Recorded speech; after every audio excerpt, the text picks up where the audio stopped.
Si bien muchos de nosotros podríamos pensar que los exorcismos son algo para las películas, el hecho es que en la vida real se producen muchas más expulsiones de demonios de lo que podríamos pensar. Incluso la más conocida de estas películas, El Exorcista, se inspiró en acontecimientos de la vida real. Y lo que es más, el trasfondo de estos encuentros en la vida real con entidades demoníacas y sus intentos de apoderarse de los cuerpos de otros es que todos difieren mucho, tanto en circunstancias como en ubicación. Lo que es particularmente interesante acerca de muchos de estos supuestos casos de posesión demoníaca que han llevado a intentos de realizar exorcismos es que muchos de ellos tienen consecuencias de mayor alcance y a menudo trágicas. De hecho, si creemos que parte de la posesión es que un espíritu haga que una persona cumpla sus órdenes en contra de su voluntad, y a veces, según el testimonio de su conocimiento, entonces muchos de los casos aquí bien podrían argumentarse como posesión demoníaca. Sin embargo, también hay una delgada línea que recorrer, una línea entre conocer la enfermedad mental y el tratamiento médico que podría enfrentarla, y considerar la posibilidad de que algo más inexplicable e incluso de otro mundo pueda estar detrás de alguno de estos casos fascinantes, aunque sombríos.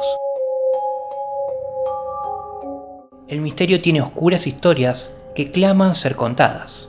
Yo soy Paul, y esta es una de esas historias. En el Canal de la Mancha, en Ossett, West Yorkshire, Inglaterra, sucedió un caso realmente inquietante. El incidente involucró a un carnicero, Michael Taylor, que había mostrado un comportamiento cuestionable durante gran parte de 1974. Aunque la mayoría lo conocía como un hombre amable, casado y padre de 5 hijos, también sufría ataques de depresión, en parte debido a problemas persistentes de espalda. Aunque los Taylor no eran particularmente religiosos, muchos habitantes de la ciudad lo eran, y un amigo de la familia sugirió que se uniera a ellos en una reunión de un grupo de la iglesia, en un esfuerzo por ayudar a Michael con la depresión. Para sorpresa de su esposa, Christine, Michael pareció aceptar el grupo, asistiendo regularmente y siendo un colaborador activo. En particular, entabló una relación con la pastora del grupo, Mary Robinson, de 21 años, que era 10 años menor que él. De hecho, pasaba tanto tiempo con Mary que su esposa eventualmente les confiaría a los otros miembros del grupo que creía que él deseaba tener una aventura con ella. Cuando salió a la luz que él y Mary habían participado en varios rituales privados que involucraban solo a ellos dos, Christine se preocupó aún más, y más aún cuando supo que estos rituales solo se llevaban a cabo cuando había luna llena.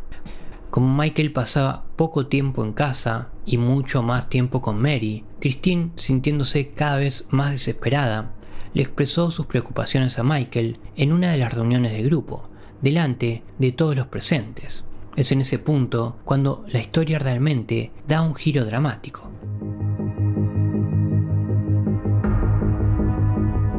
Michael afirmaría que una influencia maligna había arrojado una sombra sobre él antes de lanzar un volátil ataque verbal contra Mary. En un momento fue agredida físicamente y tuvo que ser inmovilizado por otros miembros del grupo. Por su parte, Mary diría que vio todas sus facciones cambiar ante sus ojos y que se había vuelto casi bestial, con una mirada realmente salvaje en sus ojos.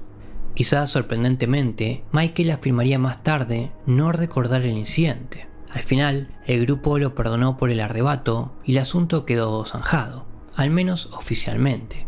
Sin embargo, lo peor aún estaba por llegar. A pesar de sus esfuerzos por olvidarse de los extraños episodios, rápidamente se hizo evidente para todos los miembros del grupo que algo andaba mal con Michael. Es más, en lugar de mejorar o incluso estabilizarse, claramente estaba empeorando. Cuando se pidió a los ministros locales que pasaran por alto la situación, se discutió la verdadera cuestión de si realmente podría estar poseído por una entidad demoníaca, y en última instancia, se decidió que un exorcismo sería lo mejor para él.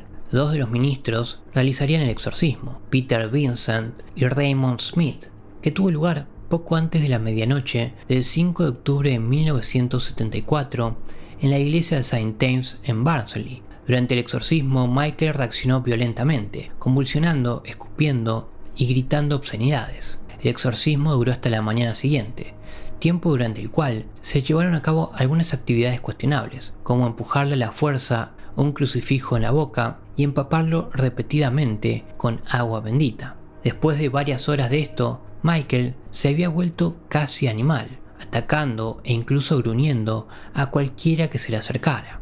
Varios miembros del grupo estuvieron presentes y posteriormente dieron fe de tales hechos. Afirmaron que había más de 40 entidades espirituales dentro de Michael y que si bien habían logrado expulsar a la mayoría de ellas, quedaban algunas. Después de 8 horas de sesión, los dos sacerdotes tuvieron que detener el proceso por agotamiento. Sugirieron que tanto Michael como Christine descansaran y comenzarían el exorcismo nuevamente al día siguiente. Pero este fue un exorcismo que nunca sucedió.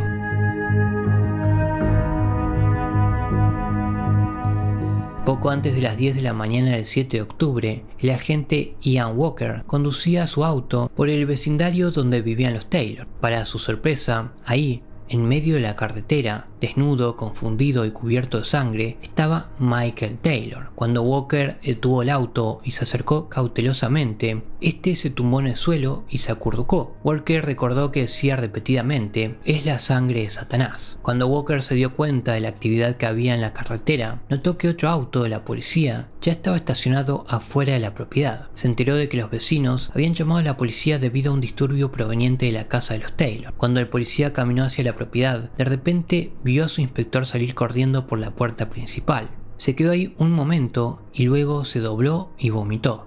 Le diría a Walker que no quería ver eso nunca más y continuó que jamás había visto algo parecido antes. Explicaría además que independientemente de lo que Taylor hubiese hecho, la había desgarrado y que no quedaba mucho de la mujer. Cuando Walker entró a pesar de la advertencia de su inspector, se dio cuenta de que la mujer en cuestión era Christine Taylor, la esposa de Michael. El lugar era un escenario de absoluto caos y destrucción, con sangre salpicada y bañada en casi todas las paredes y superficies. También había lo que parecía ser materia cerebral en el suelo. Cerca estaba el cuerpo de Christine Taylor y el canino de la familia, cada uno de ellos apenas reconocible. Más tarde saldría a la luz que a eso de las 9:30 am, solo minutos antes de la llegada del auto de policía, Michael Taylor había estrangulado a su esposa antes de desgarrarle y arañarle la cara. Su desafortunado can, aparentemente, había sufrido un ataque brutal similar, con daños en sus 4 extremidades. No hace falta decir que Michael fue arrestado y puesto bajo custodia. Una vez ahí, comenzaría a revelar qué había sucedido y por qué. Cuando le pidieron a Michael que les contara lo que había pasado, él comenzó contándoles el exorcismo del día anterior. Según los registros policiales de su declaración, afirmaría que quienes habían realizado el exorcismo habían bailado a su alrededor y lo habían mantenido en la iglesia toda la noche. Luego afirmaría que el poder estaba en él y que no podía deshacerse de él ni ellos tampoco. Quizás fue la última parte de esta respuesta inicial la más escalofriante. Le diría a los agentes que era demasiado tarde y que una fuerza dentro de él lo obligaba a destruir todo lo que vivía dentro de la casa. Durante el interrogatorio afirmó que amaba profundamente a su esposa y que no recordaba nada en absoluto sobre el ataque. Sin embargo, cuando le preguntaron cómo se sentía en ese momento, respondía que se sentía liberado y que el mal en ella había sido destruido. Fue rápidamente acusado del asesinato de Christine y puesto en prisión preventiva en espera de juicio. El crimen rápidamente atrajo la atención nacional de los periódicos, y dados los antecedentes del caso, combinados con la película recientemente estrenada El Exorcista, muchas personas mostraron un intenso interés en el próximo juicio, el cual comenzó en marzo de 1975 y Michael, nuevamente, testificando en su defensa, afirmó que no recordaba haber matado a su esposa y que estaba bajo la influencia de fuerzas oscuras y malignas. Además ofreció, sincero o no, que su esposa, a quien afirmó haber amado mucho, también estaba poseída por una entidad maligna. Su defensa también dirigió su atención al grupo de la congregación, a quien esencialmente compararon con una secta, y fue más allá, afirmando que el grupo había encendido la mecha del eventual horrible asesinato con sus ideales religiosos deformados.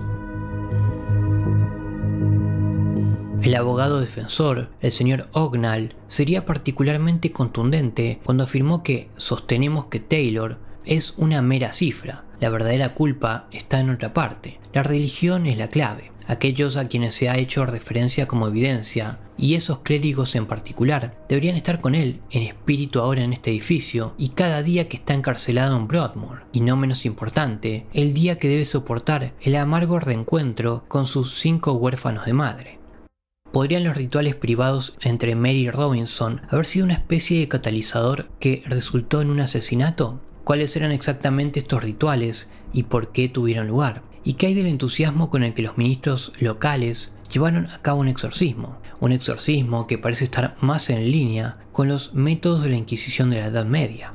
En el caso de Michael Taylor, finalmente, fue declarado inocente de asesinato por motivo de locura. Fue sentenciado a 2 años en el Broadmoor Secure Hospital, declarado legalmente loco por el Estado. Después de estos 2 años, fue transferido a Bradford Royal Infirmary y finalmente fue liberado a principios de la década de 1980.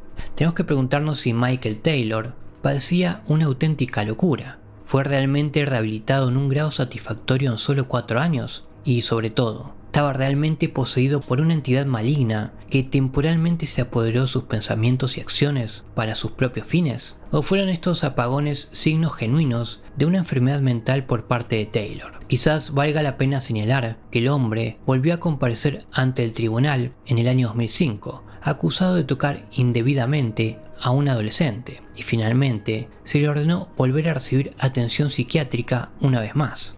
Lo interesante de este sombrío asunto es que Taylor le había dicho a la policía cuando fue arrestado que todo era su culpa y les preguntó si tenía que volver a Broadmoor por matar a su esposa. Según todos los informes, siguió mostrando un comportamiento extraño cuando regresó a vivir en Ossett después de su liberación en la sociedad, y aparentemente continuaría sufriendo depresión, incluso intentando quitarse la vida en al menos 4 ocasiones distintas. Michael Taylor estaba mentalmente enfermo hasta el punto de que en un momento perdió el conocimiento y asesinó brutalmente a su esposa, o realmente estaba sometido a los poderes de alguna fuerza oscura que lo superó por completo. Es un caso que sigue fascinando a muchos en diferentes campos, desde el de la psiquiatría y la criminología, y a quienes contemplan que la noción de posesión demoníaca tiene más validez de la que a muchos le gustaría siquiera considerar. Por cierto, el intento de exorcismo de Michael Taylor fue el último ritual de este tipo relacionado con la iglesia anglicana, que fue objeto de un gran ataque por parte del público en general. Y si bien se mantienen firmes y se distancian de la noción de exorcismos, no hay duda de que todo el episodio los reflejó de una muy mala manera. Como podemos ver entonces, si bien hay algunos casos en los que la posesión puede no haber sido la causa de algunos de los comportamientos extraños que hemos examinado, otros no pueden descartarse tan fácilmente. Por supuesto, sigue abierto a debate si eso significa que la noción de que una persona está siendo alcanzada por un espíritu o entidad maligna es exacta, o si es el resultado de las complejidades de la mente humana. Quizás la idea de posesión demoníaca esté tan alejada del proceso de pensamiento del siglo XXI que la noción sea inmediatamente descartada sin consideración. De hecho, lo que se consideraba y se sigue considerando actualmente, al menos para algunos, como magia negra y poderes ocultos, es casi seguro que algún día será explicado por la ciencia. Quizás aún no se ha determinado si entender las posesiones altera nuestra perspectiva científica o al revés. La realidad es que la creencia en la posesión demoníaca persiste mundialmente, aunque no para todos. A menudo, personas consideradas poseídas enfrentan rituales severos y trágicos, con pocos sobrevivientes. Entender mejor la posesión, sea real o psicológica, podría salvar vidas.